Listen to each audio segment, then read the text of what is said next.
Ready over there? That's what I was getting ready to show you. You already saw it. Yes, I saw it. I'm just thinking about it before. All right, because I know everybody's got a packed schedule, we'll go ahead and start. My name is Chow. Thank you so much for joining us. Our presentation is the ins and outs of advocacy, relationships, data, and stories. We've accumulated a prestigious panel here for you. And I guess we'll just go left to right and everybody introduce themselves. Mary?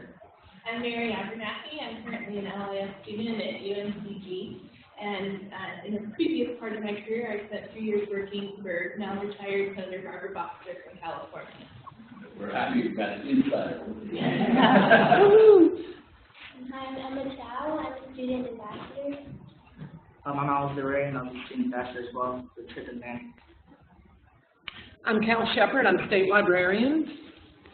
I'm Sedley Abercrombie. I'm the past president of North Carolina School Library Media Association. Hello, I'm Pringle. I'm with the Charlotte Mecklenburg Library and also the co-chair of the North Carolina Library Association Advocacy and Legislative Committee. I'm Kathleen Smith. I'm Instruction and Outreach Archivist at UNCG. And we have one online visitor, a grizzled veteran already. Nina, you want to say hello? Hello, I'm Nina Smith. I'm a second year UNCG LIS student. And I was able to go to the, I live up here in Washington, D.C., right outside Washington, D.C. in Virginia. Can you all hear that? No. Okay, I'll turn you up in just a second. So we love technology. Yeah. There we go. All right, so if you ever wonder if those black SUVs are for real, they're for real. So if you ever do National Library Legislative Day or walk around the Capitol, you see a bunch of those.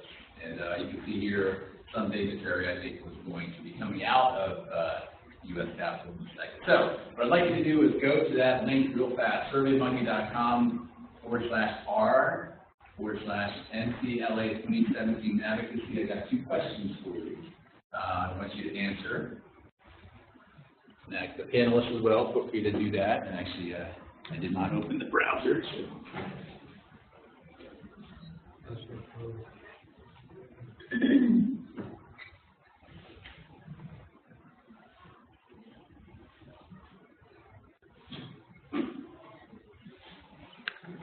What's after the r/r? NCLA 2017. And today's 2017 Advocacy. So 2 quick questions for you.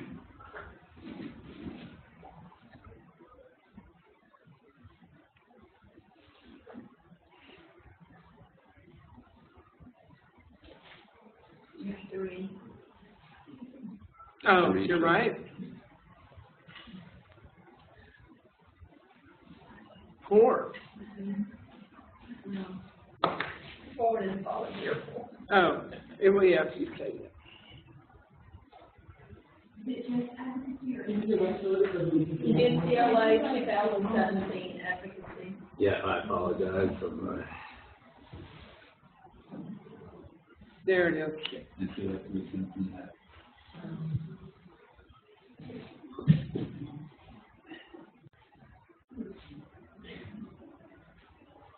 surveymonkey.com/r/NCLA 2017.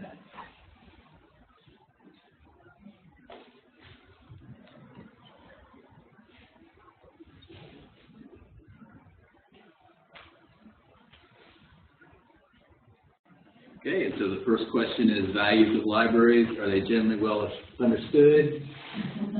Oh. See, there's a lot of no. 100% no. 100%. And then friends and peers. So out of 10, so far we have 80% no. So this kind of helps establish that we're all on the same page. Again, it's not a big surprise. As a faculty member, I get from students and also professionally, why are you in that field? Isn't that thing? I remember working with Charlotte and going to checking out the hotel and getting out what I was doing. I then worked with Charlotte Mecklenburg. They're still libraries. That's what the front desk guy. Okay, right. And I'm like, so yes, we do have a lot of challenges, and certainly, again, this presentation is designed to talk about some of the things that we've been doing to try to address some of these issues. All right, so what this panel is going to do is just kind of react to these prompts. And the first prompt is a little cut off, is what exactly is library advocacy in your opinion and experience? That's a picture of our student library ambassador along with Congresswoman Fox, who actually was a librarian twice in her career, as well as a luminary in the audience, Jennifer Sackett. She remembers that day, along with the library directors. But anyway, prestigious panel. What is library advocacy in your opinion, your experience? How would you like to? Well, I think it is. I think it's something that ideally you can do every single day. It's something you live and you breathe. It's almost a state of mind. So you're checking into a hotel and the clerk says, "Are there still libraries?" Instead of being depressed and going to the bar, you go, ding, ding, ding, ding, here's an opportunity to spread the word. And I think that the hard part about advocacy is communicating in the way that makes sense to the person you're communicating with. So talking to each other is very different from talking to someone who is a legislator, and I think that's why the student ambassadors are such a valuable asset to our effort. So that's my answer. Advocacy is really about advocating and talking about experiences and things that really excite you, that really motivate you, that really keep you going. It's not hard to talk about libraries as an insider, as someone who's really excited about it. But when you think about libraries and how they've moved you through certain phases of life, how they moved you through school, how they moved you through college, how they moved you through raising children, when you attended that first story time, you really get a sense of how much libraries mean to you. And I think that that's what I think about when I'm involved in library advocacy, and also just being a part of this profession and seeing how we affect people each and every day. It's something that gets me really excited, and it's really easy to talk about it and share it with others when given the opportunity. And I also think that, you know, we talk about promoting and advancing the libraries and all libraries, whether it's public or academic or school media, and but it's also about building relationships to advance. So building relationships not only with other librarians, because at some point we're preaching to the choir, but it's also about building relationships with the people in Raleigh, with the legislators, and then with the people in Washington. And I think that's exactly what we did on our trip. Well, I think that if you don't toot your own horn, nobody else will. And because people don't know, you can see just from that survey, people generally don't know what it is that we do. And a lot of people do think that because we have the internet that there's no use for libraries anymore. So it's always good to be prepared, possibly have an elevator speech or some good hard data, you know, something really concise that no matter where you are, it could be in a meeting with administrators or with stakeholders, or it could be at the Mexican restaurant, it could be at the swimming pool, it could be at the line at the grocery store, that if the topic does come up where you have to sort of defend yourself or defend your program, it's good to be able to have some actionable items to discuss that will get your point across. And I'll throw in two things that I've observed over the years. So one, it actually happened at Jason's library in Alamance. So we got Country Walker to actually visit and meet with one of our student ambassadors. And in the middle of the tour, he goes, you know, you guys call me and bother me and send letters. I had no idea libraries do this much for something different. Right. So I would say the other thing that adds to that is get them into the library.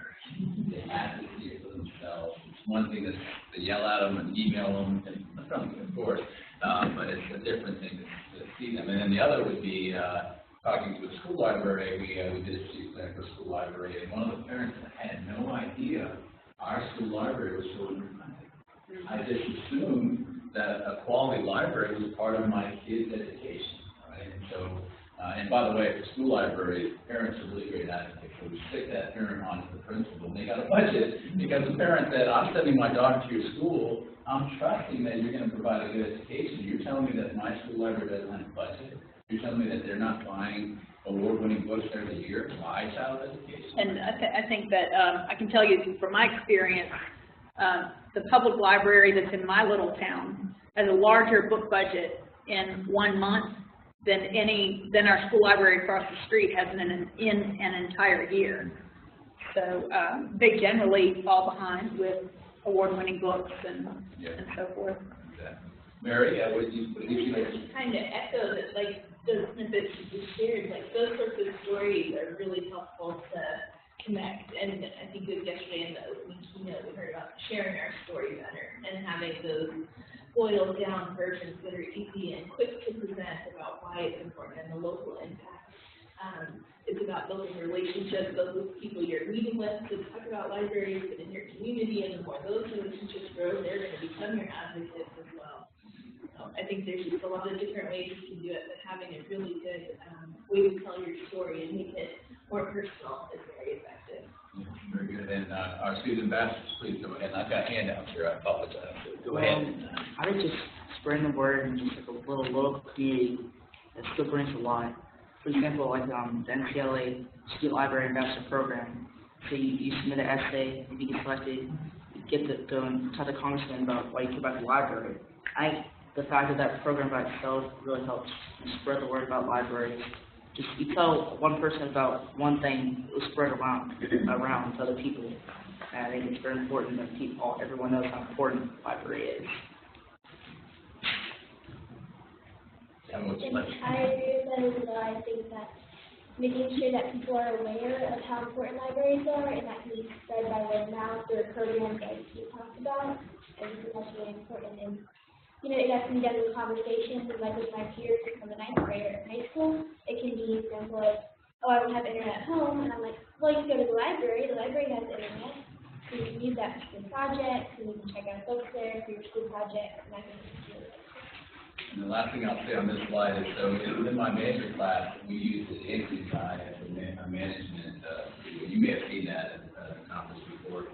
But the dancing guy is basically this crazy guy that gets up and dances the concert while everybody else is sitting. And then one person follows him. And then 3 people follow him. And then by the end of the video, literally within 2 minutes, the entire line is dancing. Right? And so the other part to it is just being an advocate. So I remember Emma, she was one of the first ambassadors because we brought her to the ALA reception in Capitol Hill, and the ALA office folks were so excited to see a kid, right? And of course, the legislators were so excited to talk to a kid, right? The next year we started the program, right? So again, if you just get up there, sit there. But if you get up there and advocate, in many ways you're being a leader. And that people can, and you're creating a way that people can follow. All right, next prompt. So describe National Library Legislative, what's it like? I'm sorry, Nina, please. I apologize, Nina. Oh, don't worry. Can you guys all hear me? Yes. I was just going to say that I think that advocacy is just really looking for opportunities to educate people about what libraries do, and sometimes they're going to be small, like Sedley was saying, in the grocery store. And sometimes they're going to be big, like when you go talk to congressmen downtown in D.C. But just kind of always keeping it in your mind that there's education to be done about what libraries can do. Great. Thank you, Nina. All right, so the next question is National Library Legislative Day. So we, ALA has National Library Legislative Day once a year in Washington, D.C. And this coming year we May 7th to May 8th. And so a number of, pretty much everyone on the panel has been up there before. So I want everybody to kind of just describe National Library Legislative Day. Once we start with the ambassadors. So think about, and then they've been, both of them have been multiple times now. But what is that all about? So it's a really enjoyable experience. Just going up there talking to the congressman, about why you care about the library so much. it's nice to be able to talk to someone, you know, who could actually go and like fund for something you care about a lot. As Emma said, it's like people, and you say that, you know, I don't have the internet, can't go on and do my stuff. Well, you go to the library, and you use it for free, just a library card, it's also free. And just going there on top of the hill, you can see all the monuments, it's just great sightseeing, it's a great opportunity, and it's a free event to go to.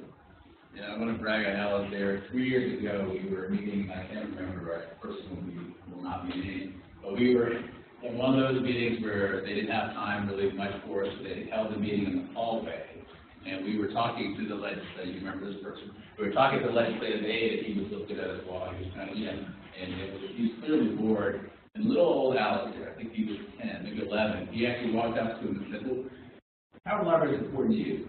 Right? In the middle of the hallway, I mean, literally by the bathrooms, right? And the guy did like a complete 360. He did, you know, I'm thinking, I didn't use that kid. I'm thinking, I kind of used it when I went to school and college, right? So anyway, I still remember that. And we were all, you know, as adults, we want to be polite and, you know, but not say Alizdair's not polite, but he went straight forward and said, you know, you're wasting my time because I'm excited and you're bored, and he wasn't happy with that. I remember that clear as day.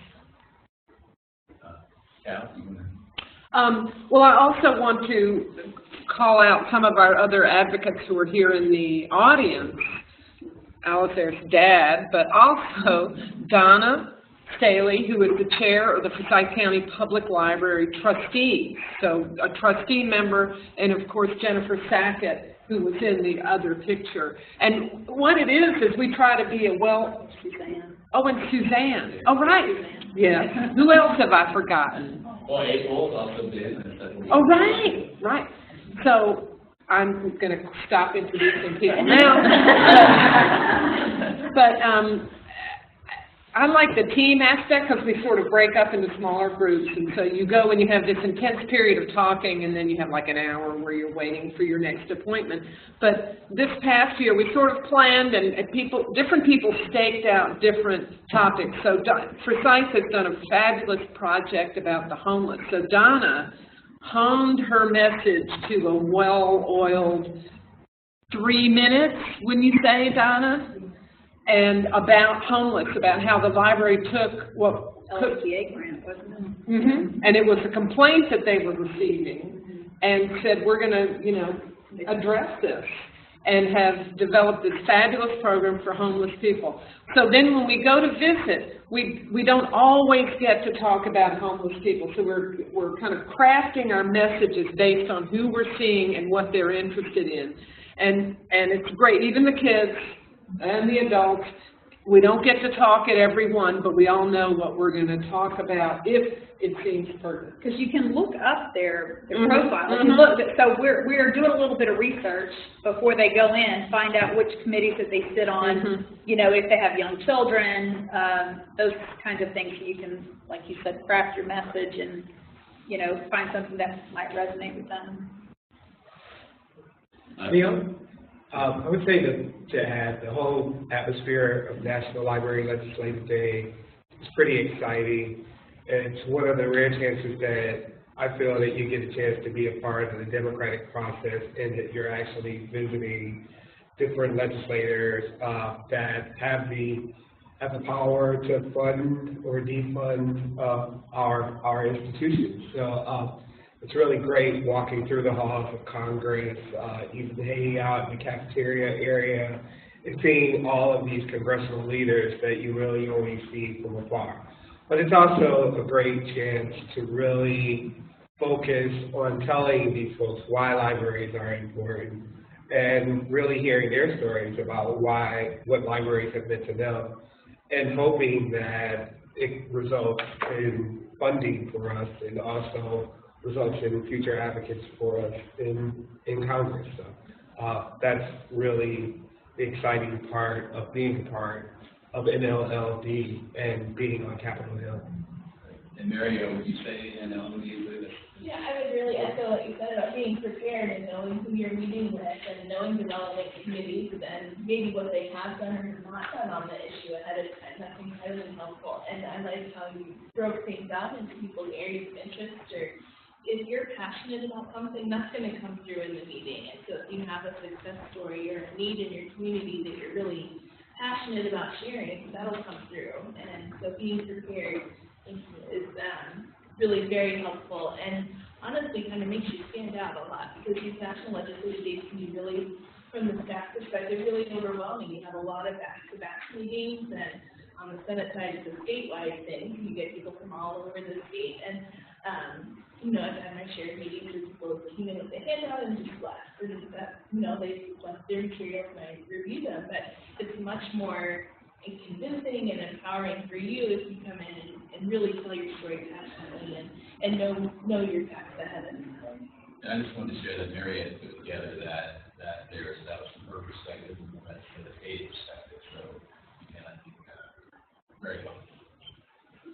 Anyone else have you want to say? I can tell you that my first experience at Library Legislative Day was in 2015. And I was the advocacy chair for the School Librarians Association, and I had never really thought about advocacy beyond the school library, or actually beyond the state of North Carolina. And so that first year was a real learning experience for me. And actually, the only reason I got to go was because of an invitation from NCLA. And they usually do ask one representative. April, you had been, well, you said 2014 twice.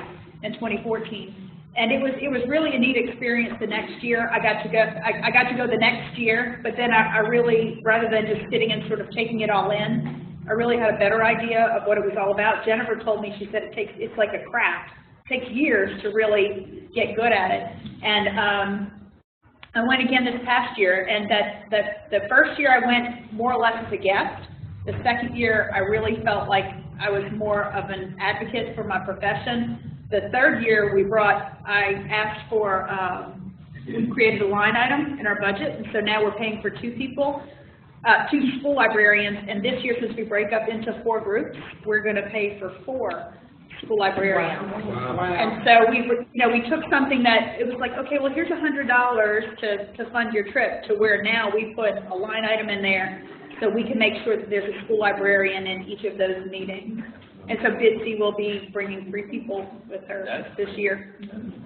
Yeah, Bitsy was going to be here, but yeah, certainly Stephanie's here. Got a lot of experience.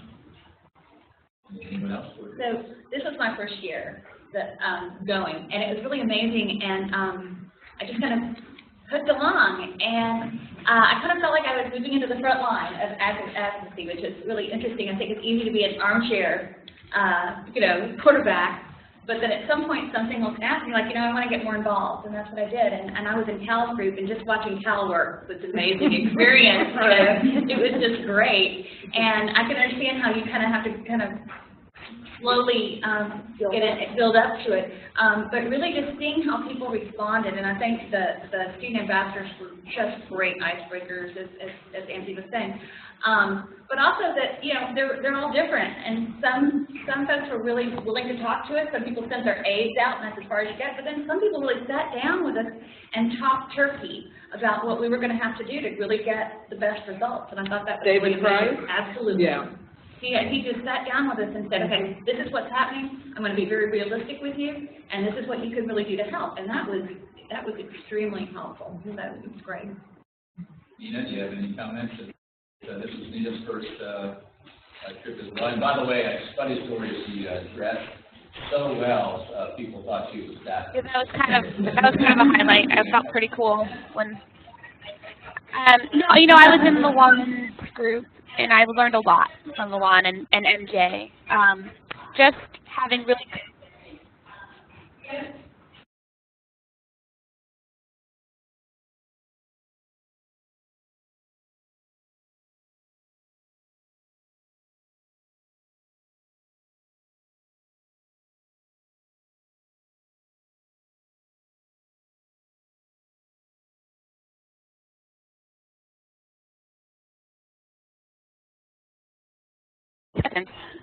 But seeing kind of democracy in progress was awesome. And I live here, and I've never done anything like that before, so it took libraries to get me to go to Capitol Hill. because of time, I'm going to move on. Final thought is, so that picture to the right there, you see a little bubble, conversation bubble. I wanted to give a shout out to Suzanne White, who has joined us and was going to join us last year, but could not, but she gave us that idea of the idea bubble, and so you can see it was nice to be able to kind of have video evidence that you support, libraries, but you can kind of stick it in there. All right, how important are relationships in terms of that? And as far as the committee, or the panel, I'm sorry, I've got about 35 minutes, so we'll screw this up. But yeah, how important are relationships? I'd like to address that because I had a notable success this last year. You all know Chris Topping. He is the aide in Senator Burr's office that we see. We never see Senator Burr, but we always see Chris every single year. And so throughout the year, I will have, I'll send him emails and things will come along.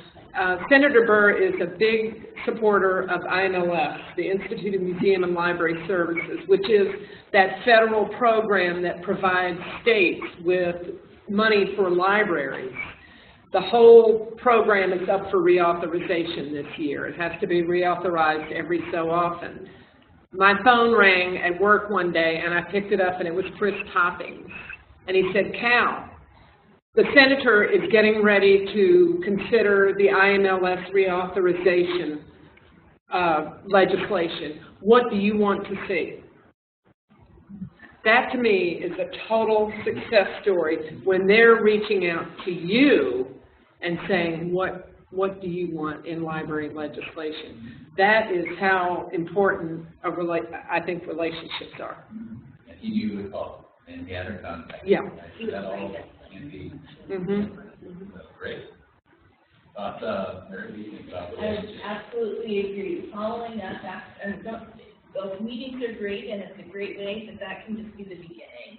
And follow up, make sure they have your information. Sending emails throughout the year, letting them know you appreciate something they've done, or hey, this is coming up, but keeping them in the loop, letting them know what you're doing, what your library is succeeding with, and where you may need help. Just staying in touch. And then when you have a question about something that comes up, and you're like, I know they come and talk to me every year, and I've been in touch with them throughout the year, they're going to call you. And so if you're not doing it, somebody else will. So make sure you're the one bending their ear. Absolutely. Actually, I'll share one thing with Chris. So the other thing Chris said by email was, you know, Anthony, you and Chow, we should talk more about ALA. Yeah. Why don't we talk together? And that is also something that the ALA office actually told us. We asked them about whether we should fund the lobbyists. They actually said that in many ways, us educating our own congressional district legislators and having that relationship and them knowing who to call when they're going to vote is probably the most important thing. They actually said, save your money, have a lot of it, and then really build a relationship. So that's actually one thing we're going to be reaching out to maybe some of you as well. We're going to be looking to create congressional district advocacy groups. So there are 13 congressional districts in North Carolina, and we're going to be looking to create advocacy groups for each one of those. Because ultimately, when we go into the office, they always ask, who is from my congressional district? Who is a voter of me, right? And if there's nobody there, they kind of, you know, they listen, but they don't listen. Anything else? And it takes more than one visit to build a relationship. It's something that definitely happens over time. I saw a great example of a relationship this past year. It involved Jennifer Sackett. We were visiting Representative McHenry's office, and we were talking to an aide. The aide seemed to be very disinterested in what we had to say. She was so disinterested to the point that I felt disinterested actually talking to her. But anyway, Representative McHenry comes along, and Jennifer sees him, and she grabs him, so she starts talking to him. They're talking about all kinds of things that are going on in Lincoln County. They've had this relationship for some time, and they're really talking. So I felt like that part of our visit was much more important than anything that I could have said with regards to talking points. And they actually ended up doing something at the end of the conversation. They made some sort of arrangement that I felt really spoke to the relationship that she has established with Patrick McHenry. So, and it was a prime example of how important relationships are in advocacy. And also wanted to congratulate her nephew, Stan Advocacy Act is the only, every time winner, he's the student basketball for 4 years, he's the only 4-year winner. So he is a very impressive individual. He said he was injured the day of homecoming, so he didn't win. And I'd like to point out, Donna, you know Richard Burr, right? Yeah, he's from Winston-Salem. And so one of the calls we made was, the new main library is going to be opening soon. We want to get Senator Burr to come to the opening if at all possible. And they go, well, let us know the date. Yeah, absolutely. I want to share a couple of pictures real fast. So the left one there is Congresswoman Fox, and so that is her favorite book, Arizona. And so making a reposter is really great because it establishes a relationship with the book, right? So we asked them what is their favorite book. So she actually, a beautiful moment, she actually teared up trying to read it because this book talks about how life would be as a child. Right? So she reminisced about how fast her life has gone, and it was really beautiful. Right? So that one there, and then the right one is really funny. So we were at Congressman Walker's office, and the aide that we had no idea about libraries. We had that vacant look. We probably asked, you know anything about libraries? No, not really. So we educated them, but then Emma had a cat, and so I had an idea. I go, well, you know, she really would like Congressman Walker's autograph on her cat. And so he went in and got Congressman Walker, and then we had another 15, 20 minute meeting.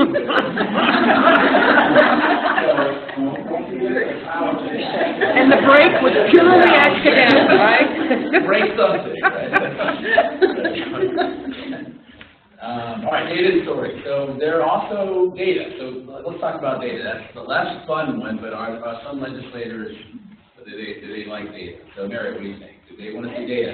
Yes, it's a combination. So having some key statistics are very helpful to highlight whatever your issue is, but then also being able to back those up with real stories. I think it's the combination that is powerful. Nina, what do you think? Yeah, I mean, you know, you have these great stories and they make people feel, but, you know, they need to look back on numbers to justify what they're doing. You know, the stories make them feel and the numbers kind of give them concrete talking points. Yeah, what do you think about data? Yeah, mixture, back and forth. And I want to compliment Chow. Over the last couple of years, they've done some really great infographics and really got a lot of the statistics, again, congressional district-wise, how much money, how much LFTA money, how much IMLS money has been spent in my congressional district, and that's all been very helpful. And it's on the state library website, so it's available for local use as well. So you don't have to go to Washington to use those figures. You can do it at home. Like, I don't know, obviously I don't know about the data for the libraries, but personally speaking myself, going on the trips to Washington, I think the congressmen, they just like, they take a better feel when they're hearing the stories from the library ambassadors on why they care about the library so much. I think that's the effect that really gets them, and I think that's the reason why that they would fund it. Yeah, and again, another nice story. So Congresswoman Fox was actually on the Senate floor, or sorry, the House floor, and so her meeting was kicked back, I think, about 45 minutes. So as a group, we all decided, are we going to leave or are we going to stay? We decided we were going to stay, and it was one of our best meetings. Again, that's the first time we learned about, or first time I learned about her being a librarian. She played pictures with us. And again, you can see the diversity of that group too, completely unintentional. It's an example of, again, how broad and diverse our field actually is. Anyway, so tips and tricks. So we kind of touched on them, but give it your best shot, folks. What are the tips and tricks of the trade? What would your best practices be to the audience? Well, I will start. The first year I went, I was the newbie too, and there was a large group, and at one point I looked up and the aide had literally backed into the corner, and there was like no rhyme or reason, and people were just kind of shouting out things, and I thought, this is awful. It's almost like we're attacking the poor guy. And so my tip is to take the cue from them. You can see David Price is very relaxed. He's sitting back and he's just talking. We just didn't say a word. We'd ask a question and off he'd go. So we kind of calm down a little bit and kind of take a cue from them, I think. And I think we have better results. You definitely can't be hostile. You have to be very polite. Yeah. But I see that you have you did your homework right there, the notes on there. Economy, jobs, education. And that picture there on the left is an example. So we have, the one downside about National Library Legislative Day, usually it occurs on one day, but we expanded to 2 days, and we got 50 visits in about a 6-hour window.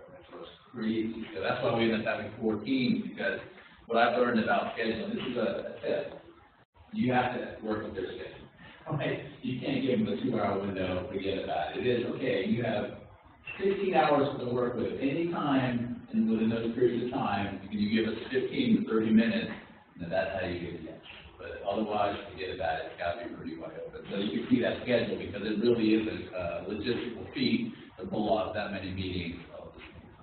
Yes. And also find a connection. I think that a lot of times, most of the aides were from North Carolina, but I remember running against one who was from Illinois. And so all of the information we had about North Carolina, I mean, he was just looking around in the air. And finally, we made the connection. It was his mother's been a teacher. And boy, once we got that, we were off to the races. And then it's how how much she liked libraries. And then he had all these memories flooding back about warm and fuzzies and going to the library when he was young. And that was the connection. And I think we really got his attention after that. To find that hook with libraries, because it's in there somewhere. All right, any other thought, Mary? Yeah. Oh. Yeah. Go ahead, Nina. Go ahead. I was just going to say, it's very important to wear comfortable shoes. So true. Yeah, those buildings are huge. And plus, we figured at some point, I think we walked, Bitsy and I were joking at some point, we walked uphill all day. I don't think I walked downhill. That's physically impossible, I know. But I think that we were all uphill. You're going to get about 10,000 steps easily just roaming through Capitol, the halls of Congress. But when you throw in walking to Union Station and some of the other places like that, I agree, wear comfortable shoes. Yeah, exactly. Mary, any thoughts about this?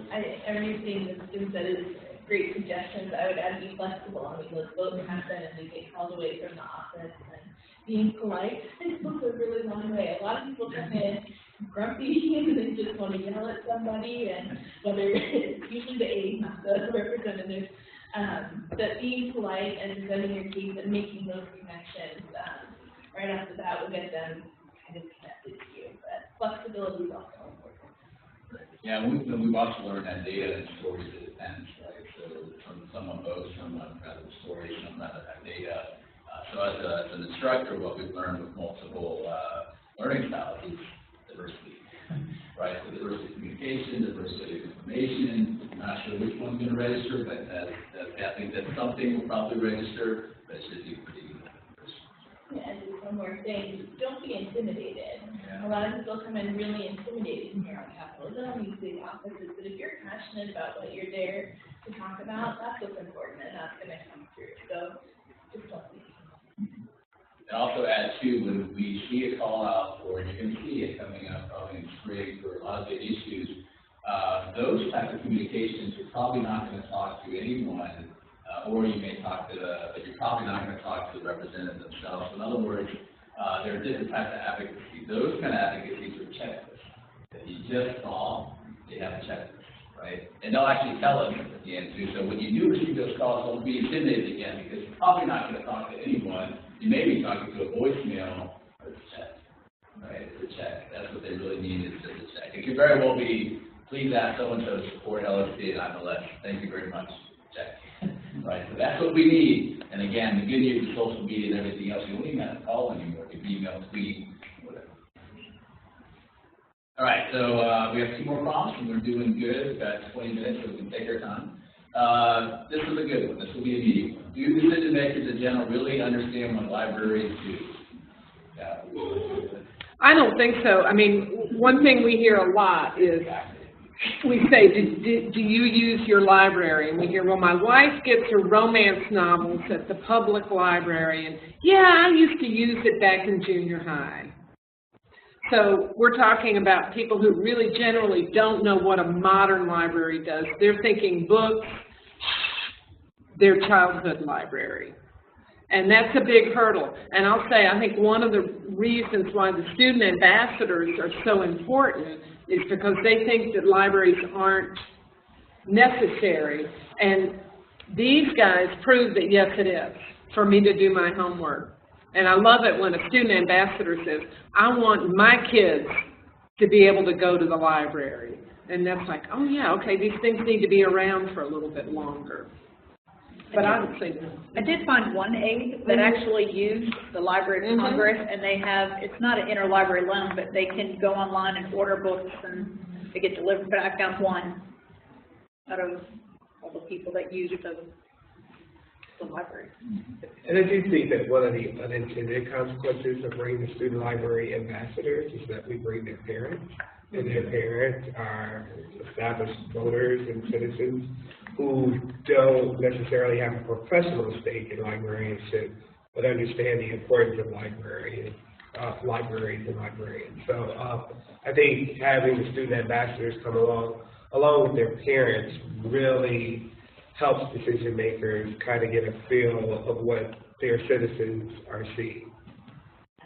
And I just wanted to add, would you mind sharing, so LaJuan just had a meeting with Representative Adams, do you want to share the same? Yeah, we had a great tour yesterday in Charlotte with Representative Adams. She came to the Bates Ford Road Library in Charlotte, and she took a tour of the library. She was there meeting two of our ambassadors, Anna and Crosland Falk. The really cool thing about the visit was that Representative Adams, who is a staunch advocate of education and libraries, stopped in the middle of the tour to do story time. It was a very impromptu story time. There's an entry in a book called Crowns, which deals with African American women in their hats. There was an entry that talked about her. She likes hats. And she loves hats. She has 1,109 hats. But she stopped and she read the entry that talked about her hats and why she wears them. And we started off with Anna and Crosland participating. By the time she was done, there were about 6 or 7 more kids in the building participating in it. And she stopped. She took photographs with everyone. And she really communicated why libraries were important to her. All we could do was say thank you, but we were so grateful and so humbled that she took time out of her day to come and visit us and to really just sort of deliver this impromptu program for the kids at Bates Ford Road. And I think that speaks highly of her, and you really get it. You know who your friend is after a visit like that. So how about student ambassadors? What do you guys think? What's the word in the hallways? Be honest, as far as do your peers get libraries? What's the reputation of libraries? Well, I think obviously all the student library ambassadors and STEM libraries. But if you would talk about like the aides and congressmen, all of them might not really know what the library is. I said before, but they're going to be thinking about libraries that, be quiet, you just see like a lot of books. But you have to think about today's libraries. Today's libraries are going to have computers. They're going to have a lot of new technology inside the library. You got to remember that because they're going to think, we don't need to fund this because it's just books. No, it's a lot more than that. Yeah, I told them I'm going to vote for them. I agree with that because, for example, for my school we have a science club, and they're like, well, there's a lot of cool things you can do with a 3D printer, and I'm like, well, you go to the library because the library has 3D printer machines. They're like, I never knew that they had a 3D printer there. And so it's really interesting all the new technology that we can get there. It really broadens what we can do in school. And it's really cool to see how my peers kind of are now understanding all the interesting things that we can do there. And so I don't think that they fully understand what, like you said, kind of the whole and the old just book, but it's a lot more than that now. And I think that what we're doing is helping educate them about that. And I just wanted to chime in because I've heard her talk about this before. So she shared with me that some of her peers, regardless of socioeconomic status, don't use libraries. And so I just wanted to share that because, again, it goes back to advocacy. Even at her generation, there's that same thing. I really do think it's, if you're either on a library wavelength or you're not, right? And if you're not, you're not. You have no idea, right? And so I was so shocked that she would tell me that, but it happens relatively consistently. So for all the librarians here, a lot of the work has got to be with the younger generation, and even then, we get them into the library because it seems like they're not understanding either. And we all know the stereotypes. If you don't go to the library, the stereotypes that you hear or see in the media. Mary, what do you think? So is this a stereotype, or do legislators see a library? I would agree that it's probably not. And I think, like you said, one of the key things is getting them into the district and visiting and connecting with their schedulers when you have an event coming up, and then they can really see for themselves the stories help and everything. But if they're there and can see the 3D printers and all the technology and the way people are connecting and using the spaces and the community that's created from that, that goes a long way. So any chance you have to invite people that have seen something they just don't know. And a lot of my peers, even that aren't in library school, or have no idea either. So there's a lot of advocacy one-on-one that can happen as well. I did also want to share too, one of the reasons the way we're being able to get some legislators into the library is we're working through the student library ambassador. So our message is that the student library ambassador would really like to personally meet you and like to give you a personal tour of their library. So it sounds a lot better than, and so we found that to be pretty effective. And also very genuine and also very touching because those relationships are being formed. So I say that because I do encourage all libraries to consider some type of patron library ambassador program so that those invitations can go to your legislators at every level and those conversations can happen. And, as one, we oftentimes just sitting back, we're often kind of putting information along as we walk through the library, right? And so that picture that James was there, would you say that media conference was walking pretty well? It went really well. The conference when Walker came by the library, and Chow actually in her earlier session had a quote from when he came, and I'm going to paraphrase, but he said, "I never knew all that you did in the library, all those services, all of the programs, all of the other things besides books." And he was just blown away by everything that we did on every front for the community. And that we didn't talk about just what we did in one library or what we did just as a system, but how we partnered with community organizations, how we partnered with other educational institutions, how we partnered with other libraries in our region, and he was amazed at the partnerships and how we were using our money. And I think those are the ways that we need to be telling those stories, because those are the ways we impact him. He sees how we're using our money. We are advocating within ourselves. We're also advocating through what they are doing. And to kind of add to that, Representative Adams said something very important yesterday. She talked about how she taught a lot, and she also said that she spent 40 years teaching at college level, and now she feels like she's doing as much in Congress in terms of teaching. So really being able to kind of share the experiences of the library, being able for her to be able to see what goes on in the day-to-day, that's something that she can spread with her peers back in Washington, D.C., and that is terribly important for us. Nina, any thoughts?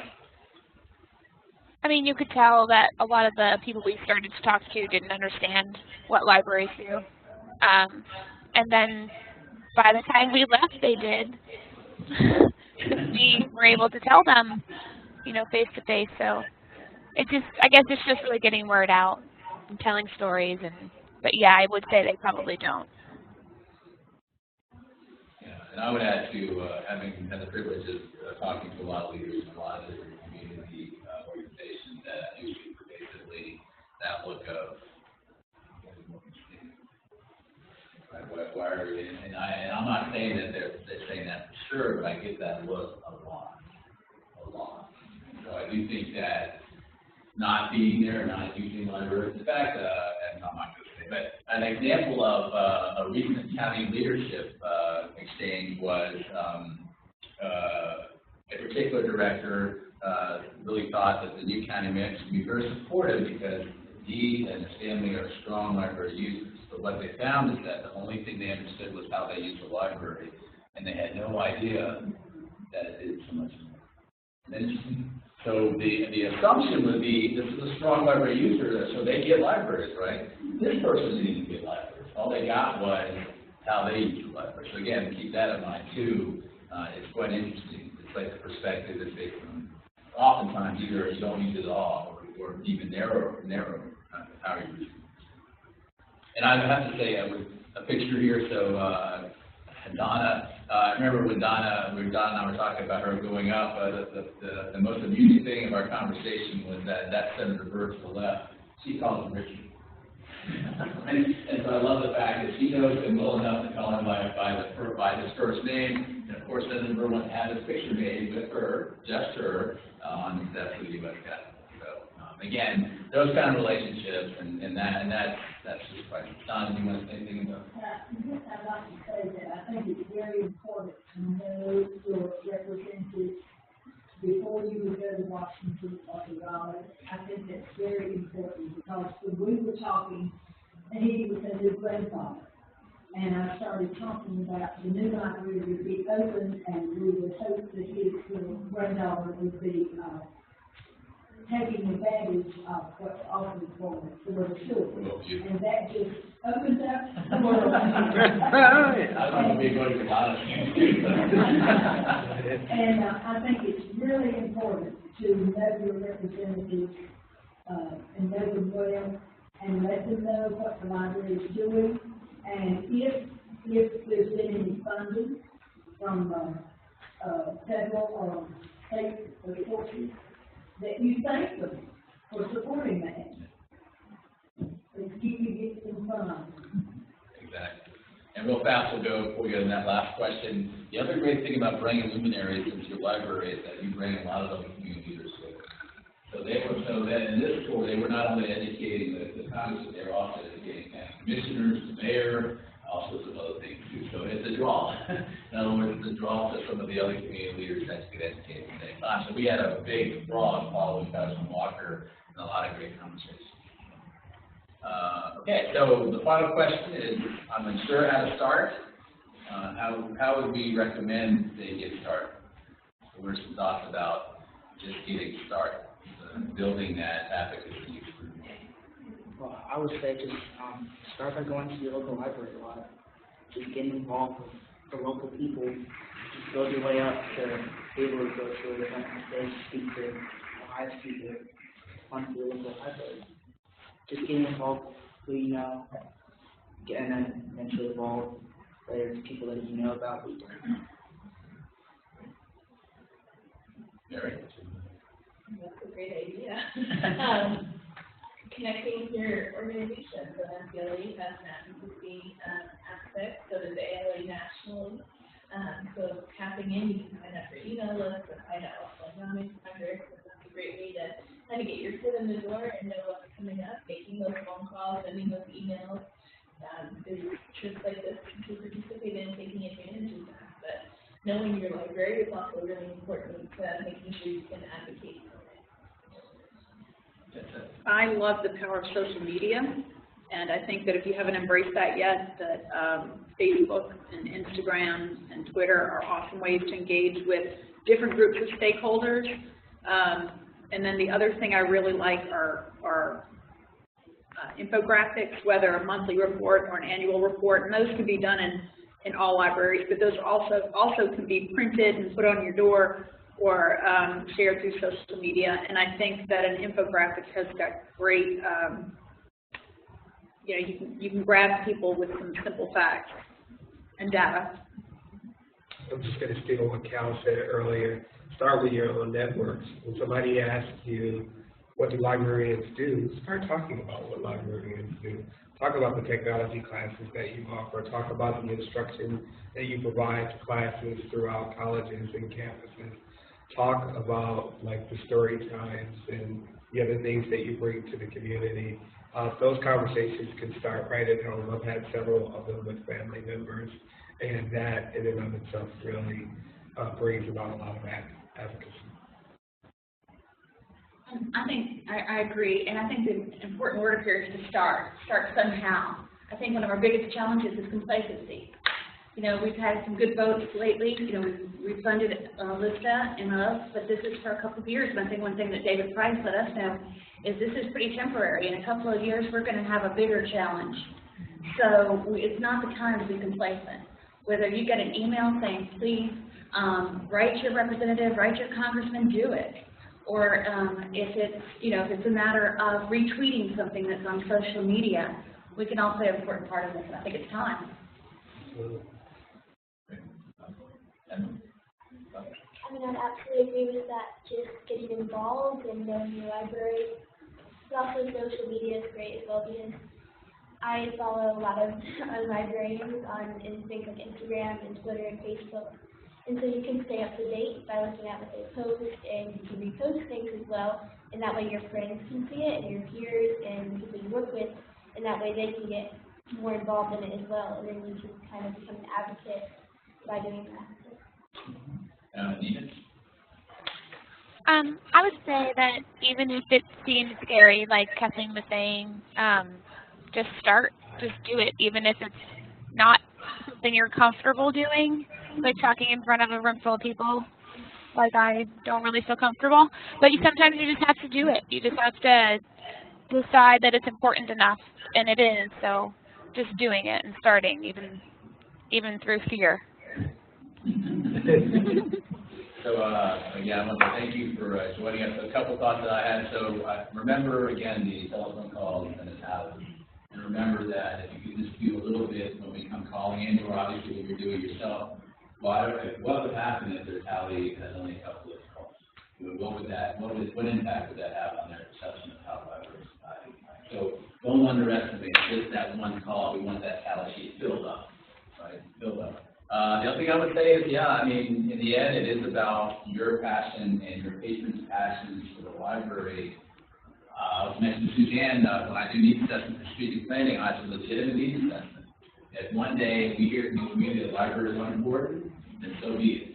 But the bottom line is that it's not what we've heard over and over again. So USA Today came out with somebody emailed it to me. It's a ridiculous article, but it said librarians are #1 for a position that's going to be gone by 2030. And literally, it was like 2 sentences. So irresponsible, but the damage that little article probably has for people that are only playing reading USA Today as their reading sports page, it's horrible. So again, this is what we're up against. I see it almost like a civil rights movement, honestly, because we see people that read, and then we see people that don't read. And the people that don't read don't know what they're missing, right? And so I really see it as we've got to break that bubble so they can see all the wonderful things that they're missing. Any final thoughts? All right, let's give it to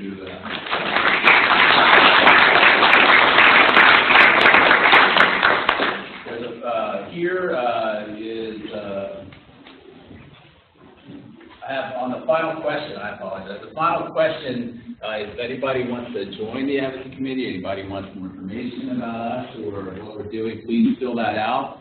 I wanted to share just one picture with Chow. A great moment, a long day of advocacy, and here's Chow yucking it up with me. And then the other again is the guy to the left was the guy that basically had no idea about libraries, so we stuck a little sign that says I support libraries. we have photographic proof of it. Thank you. Have a great day. Thanks, Dr. Chow. Thank you, Nina. Bye, Nina. Bye, everybody. No, Nina, stay there. We're going to take a picture of the whole panel. Can I, end the picture? We're going to take a picture, so... Good job. Yeah, I mean, we're all on the same page. I know. All right, so we're going to try to see if we can get Nina in the picture here. So,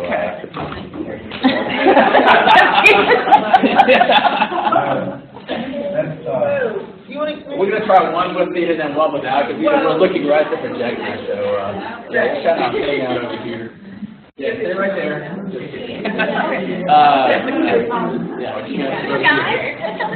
Yeah, this way. I feel like, where were you on the night of? She breaks into rugged project. Here. We'll aim it for she, because Nina can't win. Y'all want to get out there? Emma, two up front. Okay. You just, can you squat? Okay. You want to squat down? Getting between us. Okay. No, you're sitting, not a sweet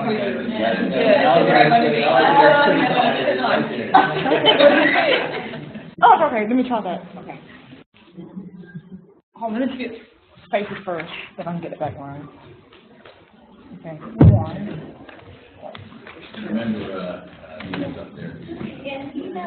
Oh, I'm done. Get your keys. Okay, I'm sorry. I see you. Okay. Okay.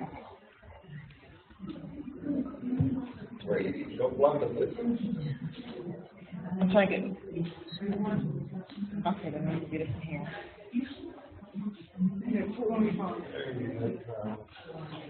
Okay, let me get a close up. But you're gonna pop back there.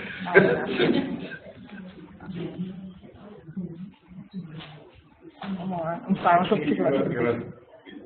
Okay, you're getting it right in the corner, okay. Okay. Great. I think that's it. Bye, you guys. Bye. Sorry. Nancy, do you think we should move this table back, or do we think we're gonna let it, we're gonna slide it? We're gonna let it slide it? Oh, thank you. Yeah, we kind of. We got it all. We've learned a lot.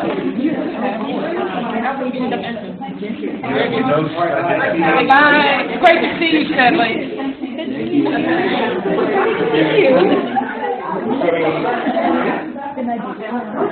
Sorry, I missed the first one. I went to the wrong one.